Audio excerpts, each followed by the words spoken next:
Madam Chair, and thank you all for coming up here. I do have a few questions, and actually, Tom, you just hit on something that I thought maybe you may be able to respond to, and that is that, hopefully that whatever mistakes or changes we made in the past that we are not happy with, that we make an educated decision, here going forward. And Mayor Chatfield, I think, talked earlier about how we have renewable energy portfolio standards that we seek to implement here in Connecticut and, frankly, in many places throughout the country. We want clean energy for future economic reasons, for environmental reasons. We are certainly supporters in this state of clean energy, and so it strikes me that we send some mixed messages to the world when, for example, last year we passed a bill that was subsequently vetoed by the governor that would have increased the amount of wind capacity that we have in Connecticut by 25 megawatts. And my question to you is, do we send a mixed message here and by saying, okay, we're going to support wind energy by increasing it by 25 megawatts, but saying, no, we don't want it in our neighborhood or our town or our city or our region or our county or whatever? I myself, I do find that as a mixed message. I think it's a very, very difficult thing to quantify. We've spent a lot of time over the years promoting renewable energy in Connecticut, and it's kind of interesting because we've had significant investments, and I would ask you to react to. My understanding is that the company that's proposing this project in your community was the beneficiary of some clean energy fund money, I think to the tune of $500,000.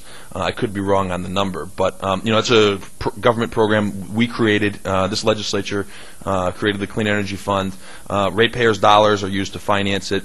Do you find that we are sending mixed messages there, that we're using everyone here in this room pays an electricity bill or in some way contributes to paying an electricity bill, and yet we gave this company a grant or a loan for a significant amount of money, and now we're saying, well, we may have to have you fold up your tent and go home. How do you react to that?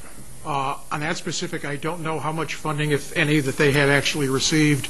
On the topic of mixed message, I think not just this government, the state, but also the United States, there's a lot of mixed messages out there. People are for things before they're against them, and vice versa. Okay, and lastly, do you find that the 25 megawatt increase in wind power that was proposed last year and passed through the House and in the Senate, should you find that, I assume, to be ill-conceived based on the fact that we don't have regulations? I mean, we passed this back in May, and it seems to me that only one thing changed from May to today, and that is the proposal of this particular facility in Prospect and Colebrook. So would you say that you find that to be an ill-conceived proposal that was passed by the two chambers to increase the amount of capacity we get from wind? I don't know enough about it to say one way or the other on that. I guess I'm just saying, in the absence of these regulations, we said, okay, we're going to go out and procure 25 megawatts of wind. Well, I don't know that anyone would acknowledge there's no regulations. I don't think there's any specific regulations that I'm aware of, even in our own planning and zoning, about wind turbines. We have things about cell towers that somehow got confused as being synonymous with these things for whatever reason. So I think there are some regulations. I just don't know that the regulations are applicable to wind turbines. Great. Thank you very much, Tom. Thank you.